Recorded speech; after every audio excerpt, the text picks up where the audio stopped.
오늘 또 주님 사모하는 마음 가운데 주의 제단에 나와 하나님께 예배드리는 여러분, 하나님께서 베풀어 주시는 은혜와 축복 받아 누리시기를 주님의 이름으로 축원을 드립니다. 지난 주간 우리는 예수 가족 큰 잔치로 하나님께 영광을 돌리고, 또 이번 주는 이렇게 맥주 감사 주일로 하나님께 영광을 돌립니다.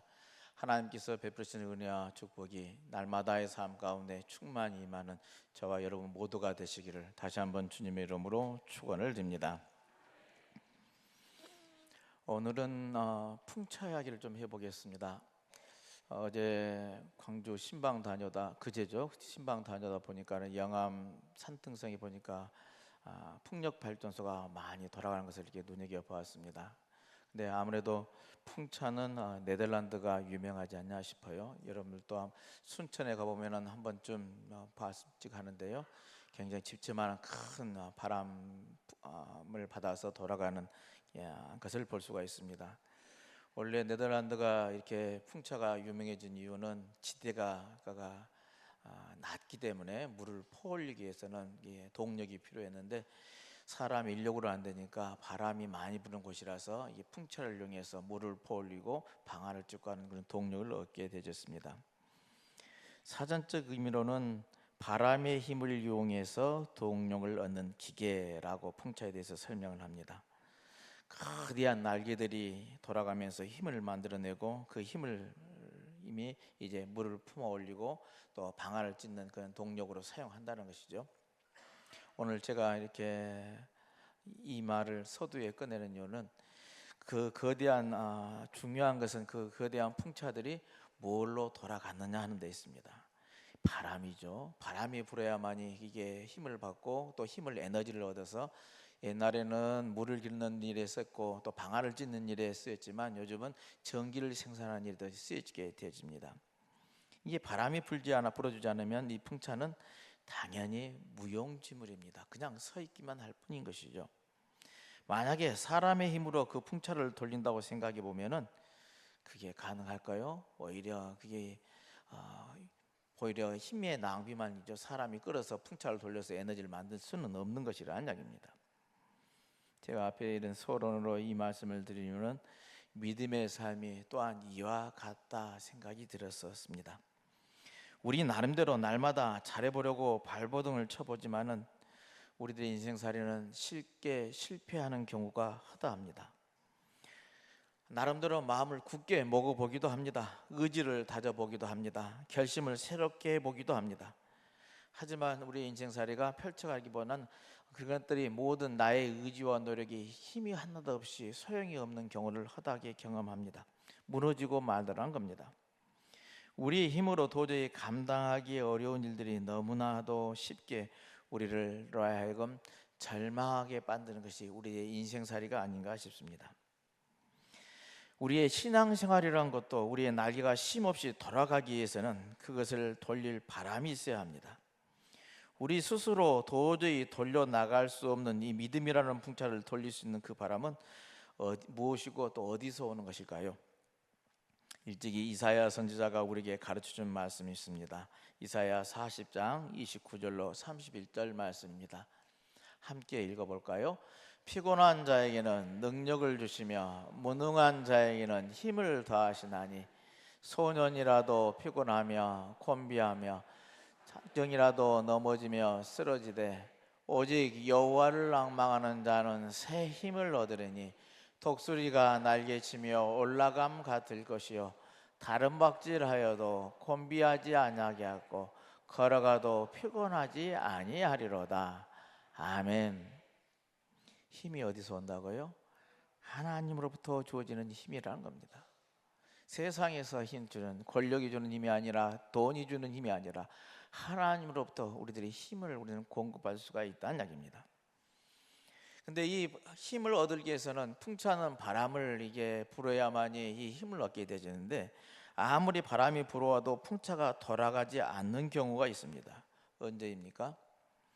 풍차의 방향이 잘못되어 있을 때, 맞바람을 맞지 못하고 엉뚱한 곳에 바라보고 있을 때 그 풍차는 돌아가지가 않습니다.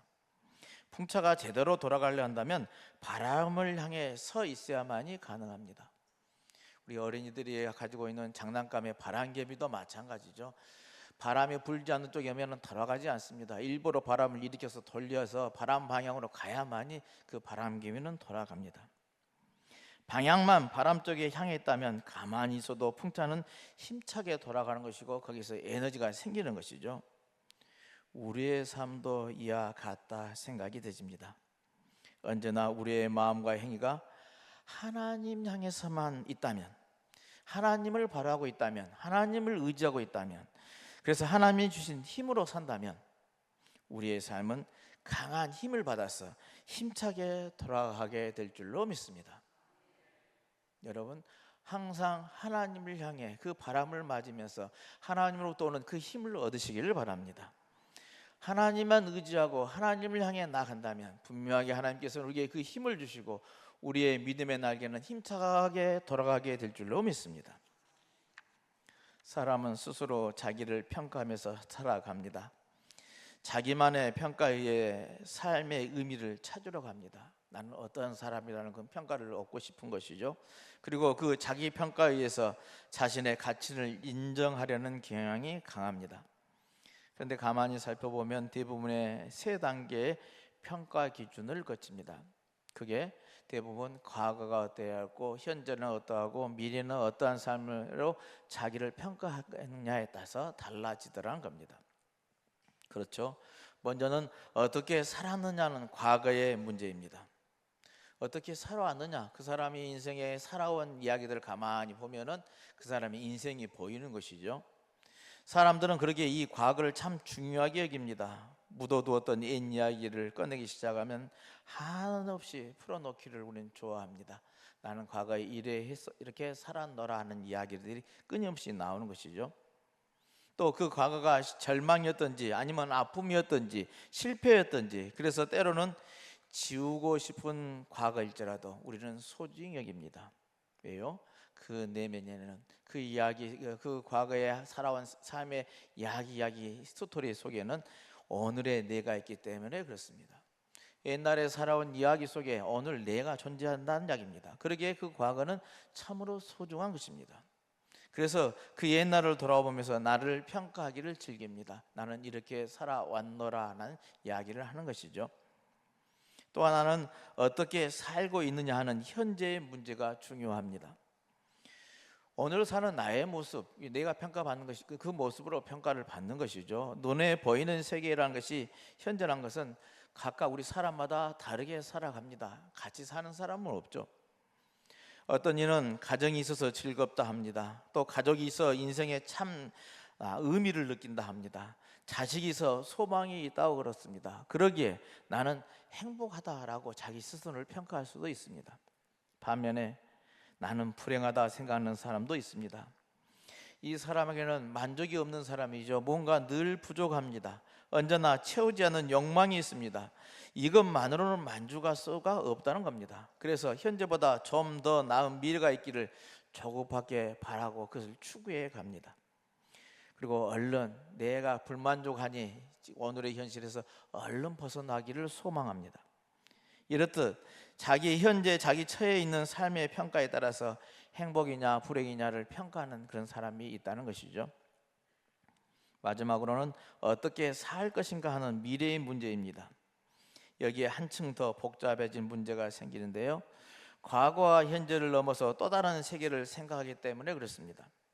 여기에는 아직 다가오는 미래이기 때문에 욕망이란 것이 더 플러스가 되집니다. 내가 추구하는 것이 거기에 담아서 하다 보니 복잡해집니다. 과거보다는 말할 나위 없는 미래여야 하고 현재보다도 더더욱 나아야 할 미래여야 하다라는 이야기입니다. 그러기에 내가 바라는 만큼 반드시 이루어져야 한다고 생각하기에 참으로 그 삶이 피곤하고 어렵습니다. 성취하는 길만이 내 가치를 인정받는 것이라 여기기에 그 미래를 위해서란다면 이 땅에서의 지금 삶에서 수단과 방법을 가르질 않습니다. 이러다 보니 우리들의 인격이 무너지는 것이고요, 우리 인간관계가 파괴되는 것이죠. 내 욕심을 추구해서 그 욕망을 담으려고 하니 아니 당연히 욕심 끌어가야 돼서 세상 사람도 인정받지를 못하는 사람이 되지더란 이야기입니다.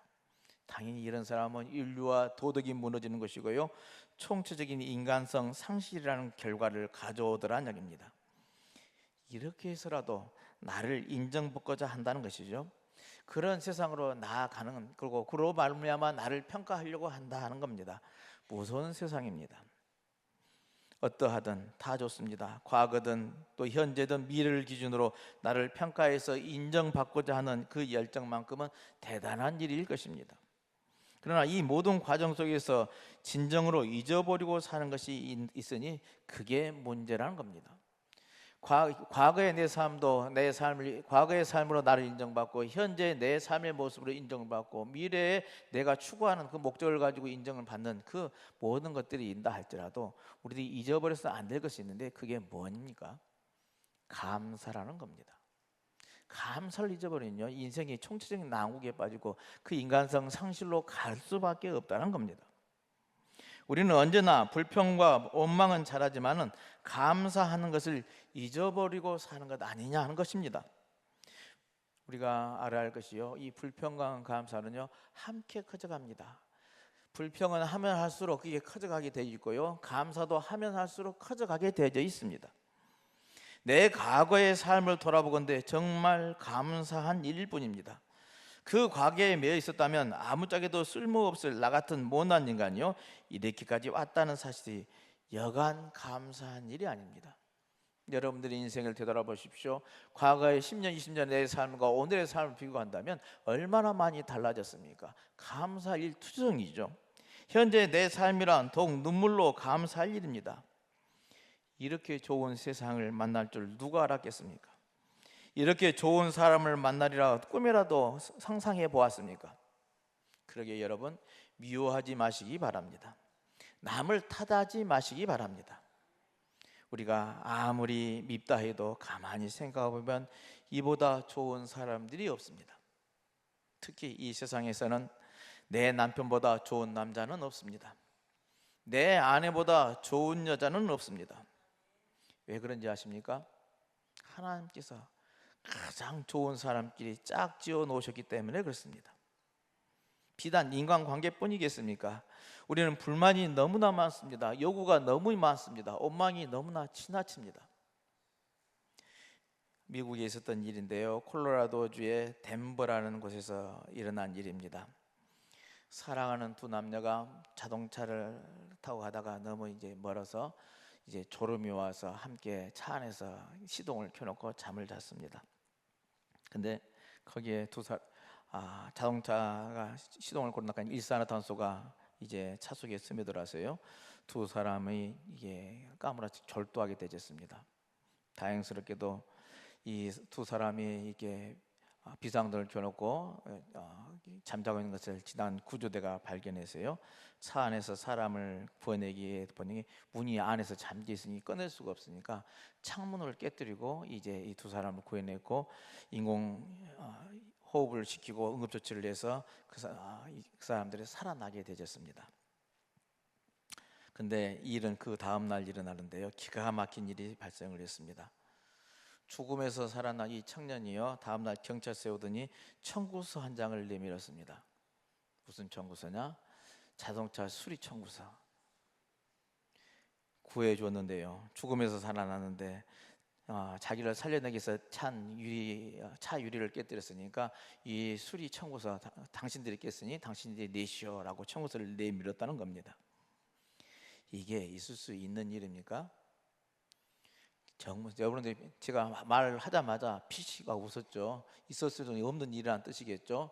근데요 우리가 그러하고 있다는 겁니다. 무슨 말입니까?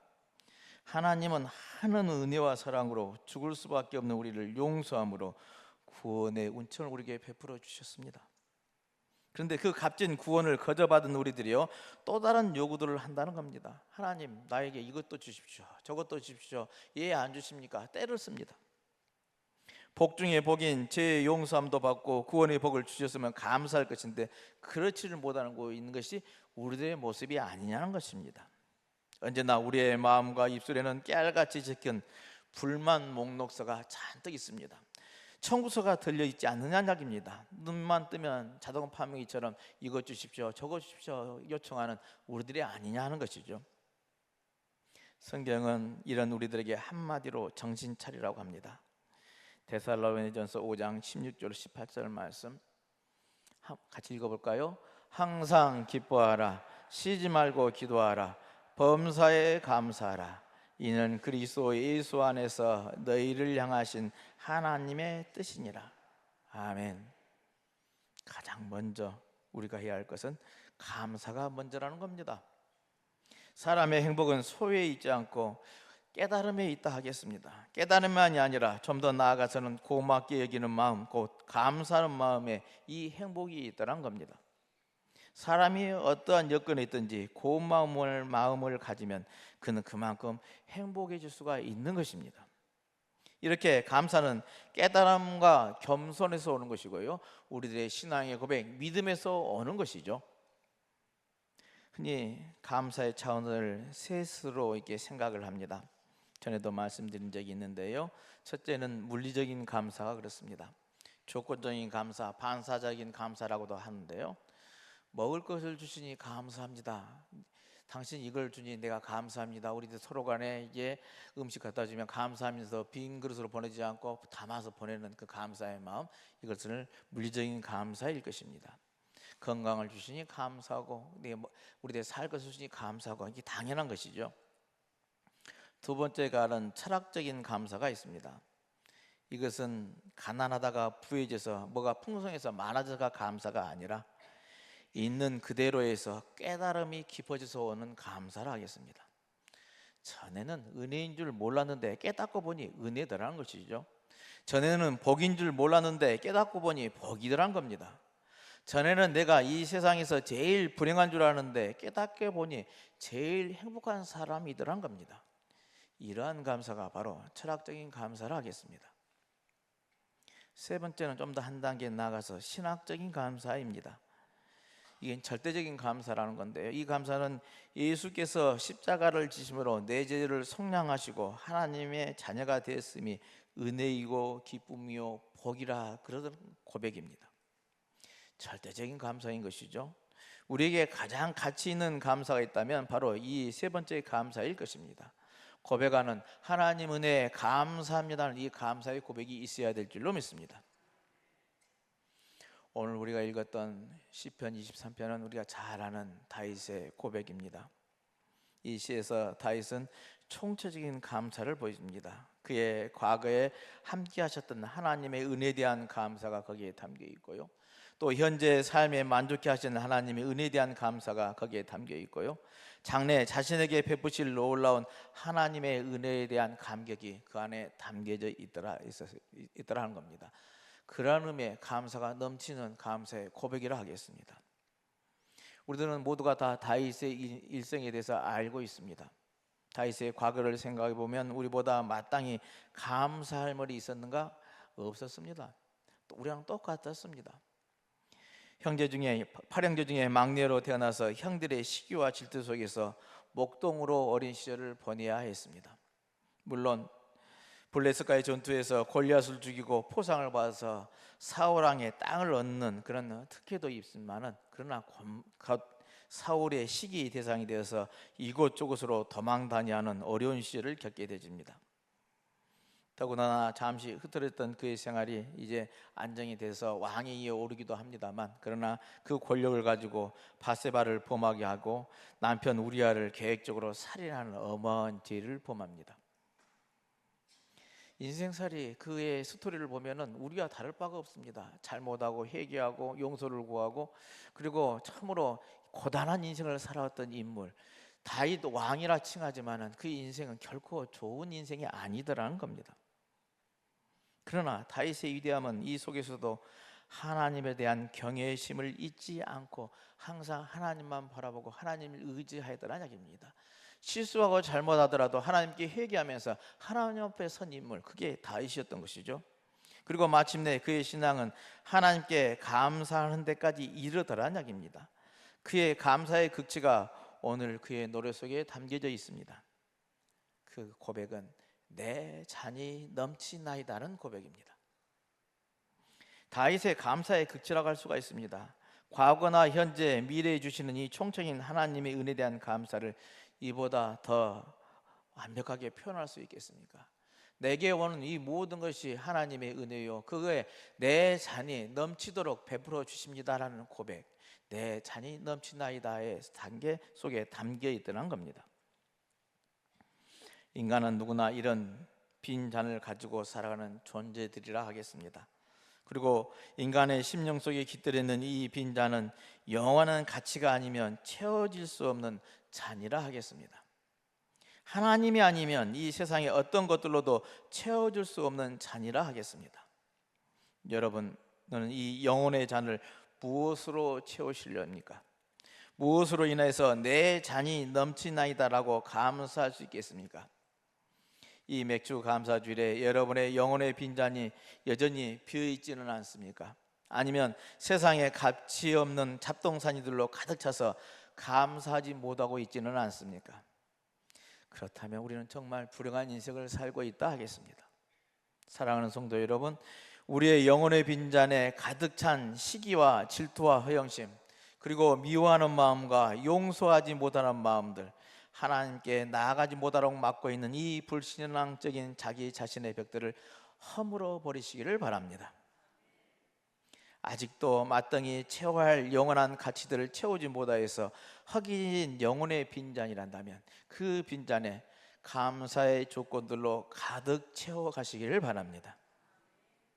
내 과거의 삶도 그렇고 현재의 나의 삶도 그렇고 앞으로의 미래의 삶도 그렇고 하나님의 돌보심의 은총 가운데 살아가니 내가 감사나이다, 내 잔이 넘친다이다는 다윗의 찬양이 여러분이 드리는 찬양이 되시길 바랍니다.